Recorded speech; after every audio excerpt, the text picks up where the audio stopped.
What's up, my brothers and sisters of the faith? I hope you're all well and trusting in the Lord on this day. Today, I want to talk to you about predestiny. Predestiny is a very complex concept to talk about and to teach about. Most of the time, when us humans look at predestiny, we tend to look at it from a uninformed angle, and we tend to make assumptions and we tend to get it wrong. I've been thinking about this for a long time, and I'm going to share what I've learned thus far with you. And I pray that the Lord gives you understanding and that you are edified by it. Because the point of this whole sermon is that you trust more in God, that you trust more in His wisdom, in His providence, and that you trust that He knows what He is doing. That's the point. So let's get into it. First of all, since I was a young Christian, I stopped believing in this thing we call destiny. You see, the idea is an offshoot of ancient Norse mythology, Greek mythology, Roman mythology, general paganism. The idea is that each of us have a destiny, a set course for our lives. And no matter what we do, our lives follow that set course. Now, I rejected that concept when I became a Christian because I immediately understood that we have free will. And this idea of destiny, a fixed path that you must follow without any choice, goes against the biblical concept of free will. And we know God doesn't lie. So free will trumps destiny. But it got me thinking, where did we come up with this idea of destiny? Because it's very easy to believe, and a lot of Christians do this, it's very easy to believe that all the nonsense in this world, all the anti-God concepts, are just random things that we came up with, that, the works of our imaginations. But there is more to it than that. A whole bunch of false gods and demigods and all these things didn't just pop up from people's imaginations. Someone saw something. And the answer is found in Genesis with the Nephilim. Likewise, these false religions and false concepts, they don't just come from nowhere. They usually come from people seeing an aspect of God, and instead of looking for the source behind that aspect, they worship that aspect.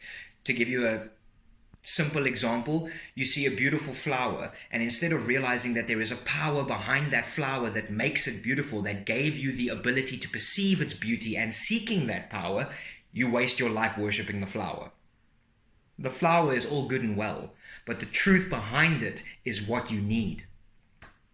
And you can find examples of that in Scripture where it clearly states they worship the creation rather than the Creator. This is the heart of paganism.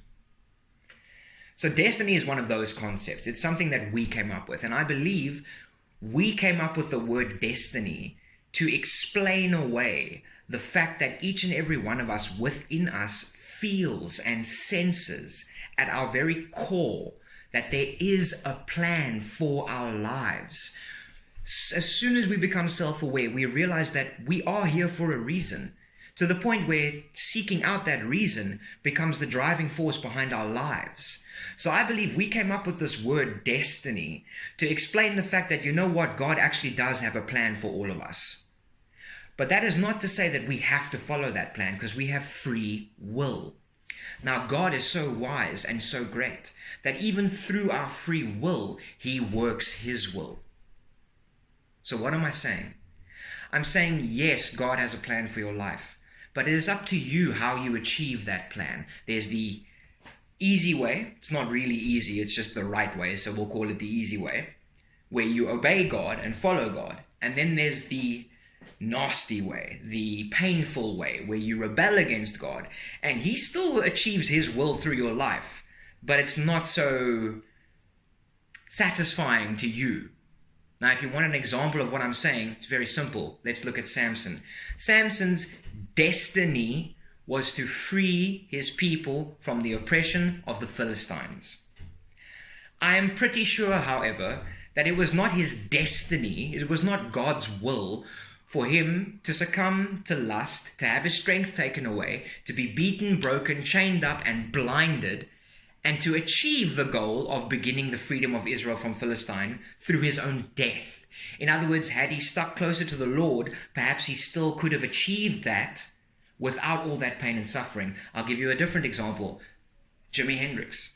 In my opinion, Jimi Hendrix is the best guitarist that ever walked this earth. He is a master musician. So I'm 100% sure that God gave him that musical talent. In other words, from our point of view, it was his destiny to play guitar. But make no mistake, it was not his destiny to die of a drug overdose. It was not his destiny to be called a rock god and idolized and worshipped.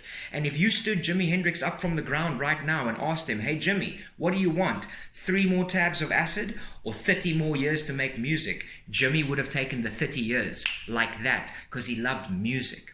So it was God's will for him to be a brilliant musician. I believe that. But I don't think it was God's will for him to go out the way he did and for him to allow his musicianship to pull him into all these dark places that ended up killing him and robbing us of his talent.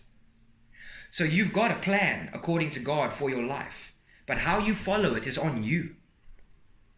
Another example, Jesus knew Judas was going to betray him. But don't for 1 second think that God put a gun to his head and said, "You better go do this." He chose to do it, which is why Judas, even though he fulfilled his function in prophecy, still stands guilty. So I don't believe in destiny. I believe that God has a plan for our lives, and God sees the course our life will take through our choices, and he works his will through our choices and through all the things we do in this world. So we are out here praying that this political party wins and that political party loses and da-da-da-da. God works all politics to bring about his will. What is God's will? It's not a different will for everyone. It's the same will for everyone. It's to know him through Jesus. That is his will. And that is what he works all things to achieve. It is also written that God works all things for the good of those who believe. So, you may feel that you were meant to do this and you were meant to do that, but only God knows. So seek him, because the only way you can ever achieve your destiny the right way, along the path God ordained, which will have its struggles, but will see you standing and praising on the last day, is to know God and follow God. And yes, God knows what's going to happen. But don't think that he's making bad things happen. No, no, no. The deception of the deceiver and our free will is what makes bad things happen. God is the one that has sustained us this whole time. Look at human nature. Look at our barbarism towards one another.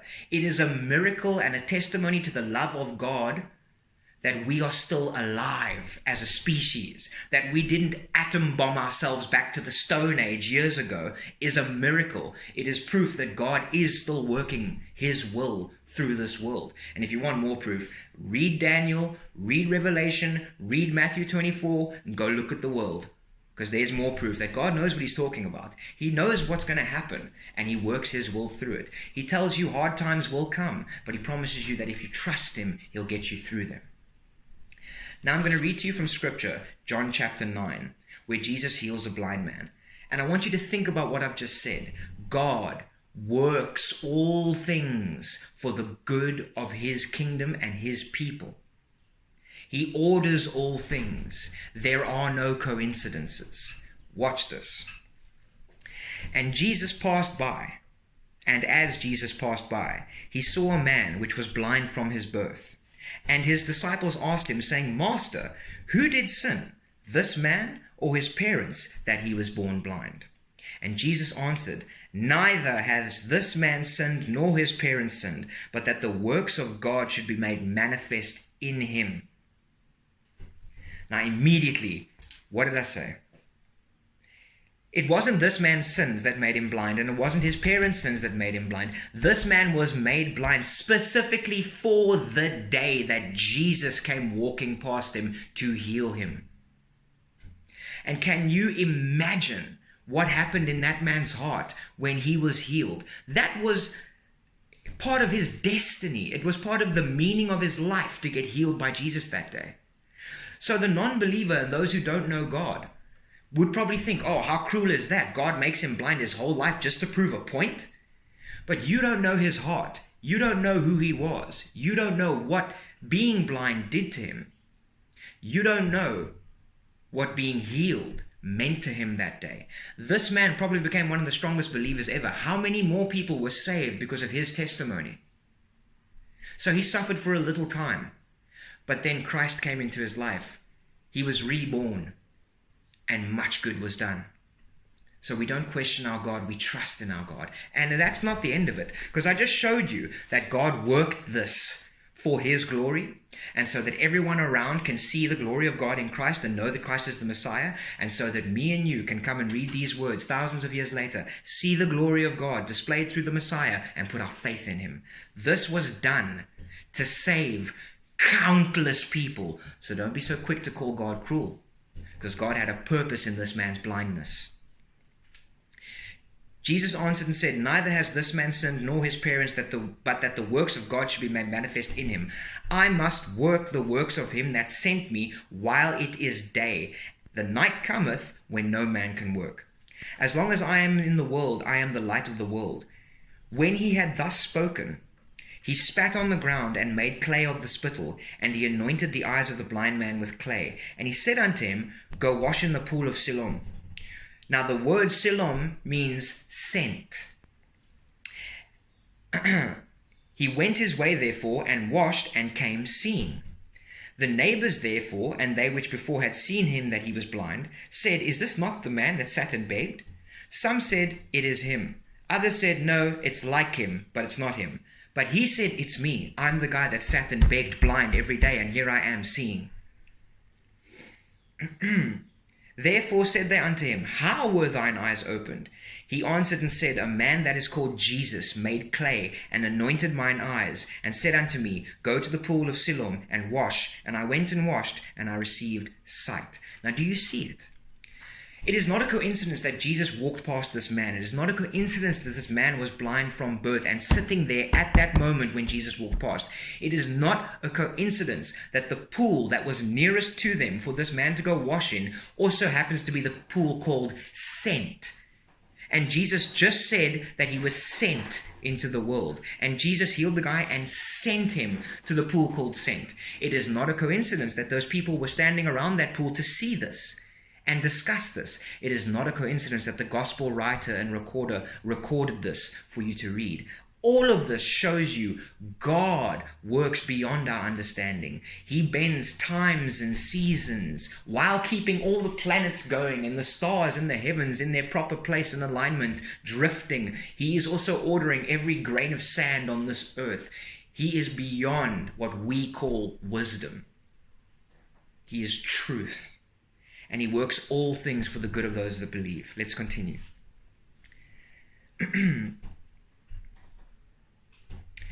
They said unto him, where is he? He said, I know not. They brought to the Pharisees him that was aforetime blind. And it was the Sabbath day when Jesus made the clay and opened his eyes. So again the Pharisees also asked him, how did you receive sight? And he said unto them, he put clay on my eyes, and I washed, and I see. Therefore said some of the Pharisees, this man is not of God, because he keepeth not the Sabbath day. Others said, how can a man that is a sinner do such miracles? And there was a division among them. Now, do you think that division was a coincidence? That is the reason the blind man was healed. Because what did Christ say? Do not think I have come to bring peace. I've come to bring a sword. Christ came to bring division between God's people and those who, no matter how much evidence you give them, no matter how much truth they see, no matter how much love they feel from God, they reject it because they love this world. And you will always see that division right up until the day the Lord comes, and then he will physically divide us, and that will be the end of it. But understand that all of this was pre-ordered so that these people can see the glory of God and make their choice. You want to know what the meaning of life is, my friend? It is to make your choice. And God is not silent. He has spoken. He has left word for you. He speaks all around you every day when his prophecies come true, and make no mistake, they are coming true.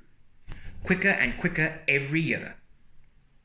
So the point of this life is to make a choice. And to my Christian brothers and sisters, I say take heart, have faith, rejoice. Because as you can see from this story, God orders all things for the good of his kingdom and his people. This blind man that was healed called how many believers to the throne, to the crown, to salvation?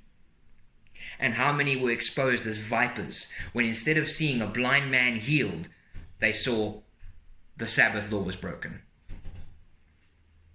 And never forget, Christ said, the Sabbath was made for man, not man for the Sabbath. Doing a work of love on the Sabbath is not illegal, but that's all they could see, the legality. Trapped in their own human understandings, unable to glimpse and see and comprehend the glory of God, not because of intellect, but because of pride. You can be as educated as you want, you can be as uneducated as can possibly be. Pride is what will keep you from God, not your intellect. They say unto the blind man again, What sayest thou of him, that he opened thine eyes? And the blind man said, He is a prophet. But the Jews did not believe concerning him, that he had been blind and received his sight, until they called the parents of him that had received his sight. So you see, they've got all the evidence in the world, but they are still doubting. Why? Because God knows their hearts. He knows that they are not for him. So he sends proof of Christ's divinity to them. Because he's saying to you, choose who you serve. He gives them chance after chance to repent, and they keep choosing to deny Christ. No man is going to be able to say it was unfair when the last day comes, because we all have a choice and we all have a chance. Multiple choices and chances.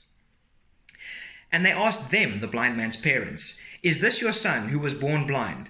How then does he now see? Refusing to believe what everyone is telling them, Jesus healed him. His parents answered them and said, We know that this is our son, and we know that he was born blind. But by what means he now seeth, we know not.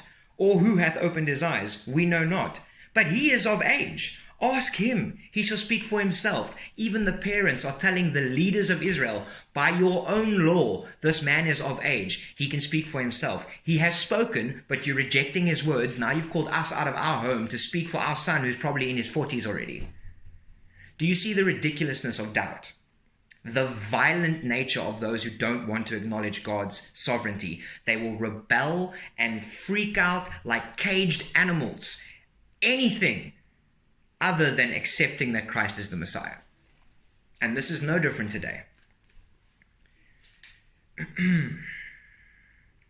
These words spake his parents because they feared the Jews, for the Jews had agreed already that if any man did confess that he was Christ, he should be put out of the synagogue. Therefore said his parents, He is of age, ask him. Then again called they the man that was blind, and said unto him, Give God the praise. We know that this man is a sinner.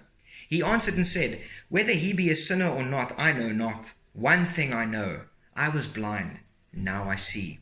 That is a powerful statement.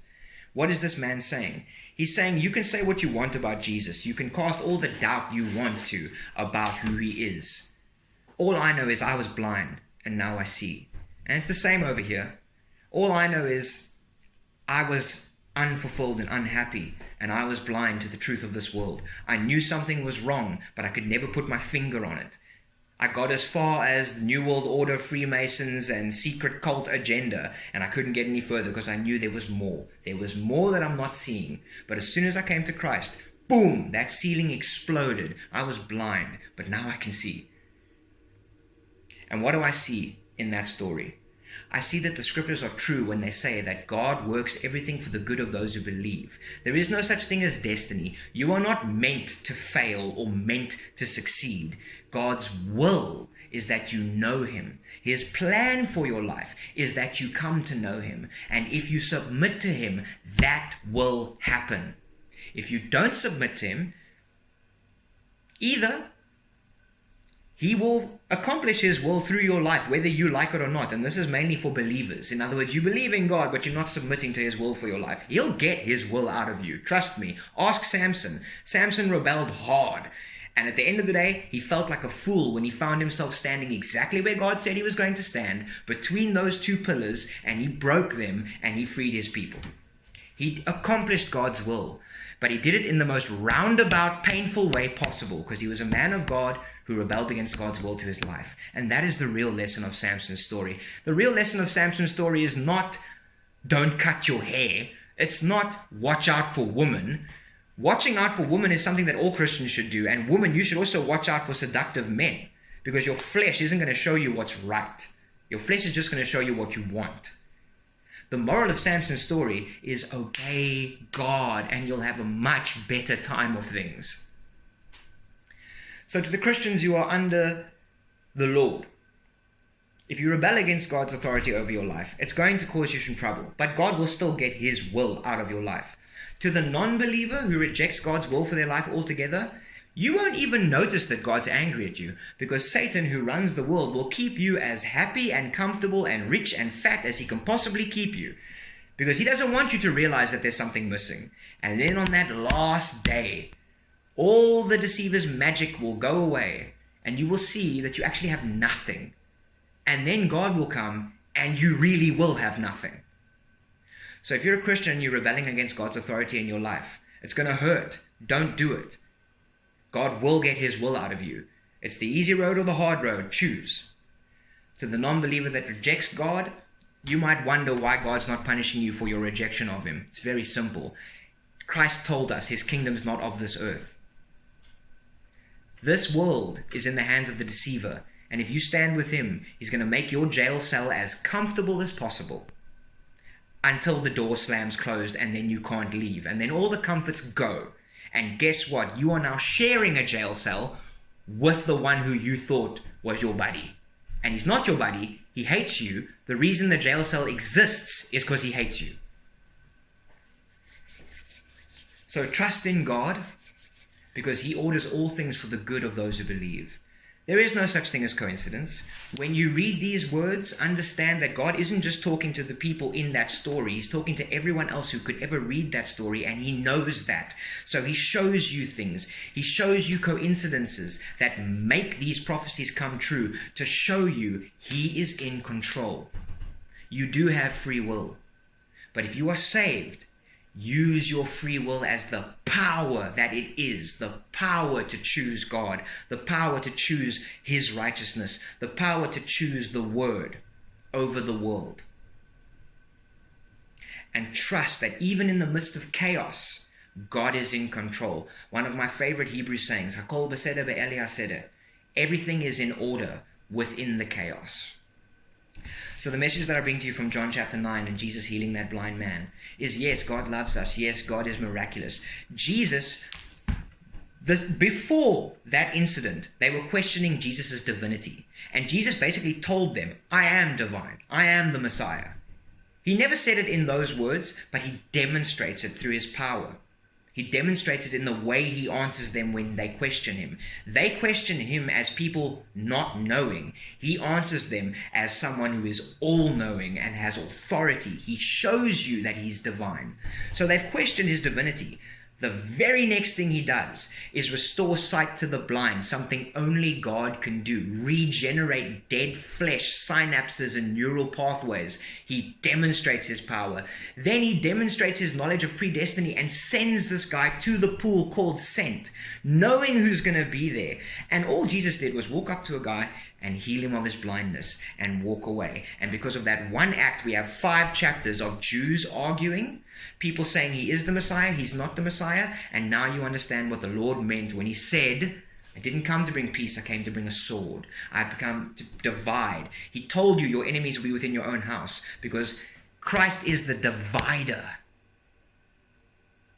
Sounds a bit unchristian, doesn't it? Isn't Christ the one that brings us all together and makes us all unite? Isn't he the one that brings peace and love and harmony? Yes, but this isn't a fairy tale. You can't bargain with cancer. You can't tell a fire, please calm down and don't consume the whole world while we have our prayer meeting. Christ needs to deal with those who refuse to accept him as Christ. So he told you straight, I didn't come to bring peace, I came to bring a sword. The peace he brings comes to those who bend the knee to him, who know him, who receive his love. And when we know him, we know that bending the knee is not an act of fearful submission. It is a rejoicing, because he is worthy of being worshipped. He's the only one who's worthy of being worshipped. No man on this earth has ever been worthy of you bending the knee to them, but Christ is. So we must submit. And if we don't submit, we can't be healed. And if we can't be healed, the cancer can't be killed. And if the cancer can't be killed, get ready for another 6,000 years of sin and bloodshed and war and nonsense. So, it's very logical. It's very simple. The cancer of sin eating this world needs to be dealt with. No matter what chaos you see going on around you, God's will is to deal with it once and for all. And He is working His will through all of history to accomplish that and bring those who love Him home. So trust in God, because He has a plan. There is no such thing as destiny, but there is God's will, and we all feel it. So we all feel like there's something we're supposed to achieve in this life. I tell you now, the only thing you're supposed to achieve in this life is to decide whether you stand with God or not. And once you've made that decision, the rest of your life will take shape, and what you were meant to achieve will happen. Because if you side with God, you'll achieve what God has in His will for you. If you don't side with God, you'll achieve what the enemy has in his will for you. And a lot of times, the prison cell looks like a mansion, while the heavenly mansion looks like poverty. Because God isn't interested in what we call valuable. God isn't interested in these superficial things that we place value on. That's what He's interested in. Your heart.